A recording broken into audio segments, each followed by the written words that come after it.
చేసుకున్నాడు. ఆయన మిమ్మల్ని ఎన్నుకున్నాడు. ఎన్నుకోబడిన జనాంగంగా ఉన్న మీకు ఘనత రాబోతుంది. దైవజనమా, ఎన్నుకోబడిన మీకు మేలు కలగబోతుంది. నీకు ఇష్టమైంది నీకు నువ్వుగా ఎన్నుకున్న తర్వాత అది బజార్లో పడేస్తావా, రోడ్డు మీద ఇసిరేస్తావా, చెత్తకుండీలో పడేస్తావా? నీకు ఇష్టమైంది, బాగా ఇష్టమైనటువంటి ఒక ఫ్లవర్ వాజు పూలతో ఉన్న దాన్ని నువ్వు తెచ్చిపెట్టుకున్నావు, దీన్ని తీసుకెళ్లి ఇసిరి అవతల పడేస్తా? నువ్వు పడేయవు కదా.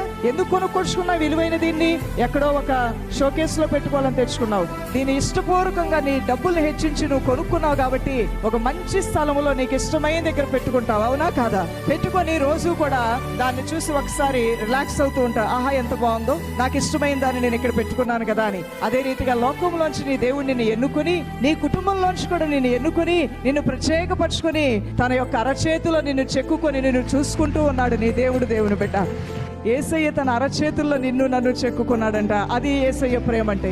అది అద్భుతమైన. నువ్వు సెలెక్టెడ్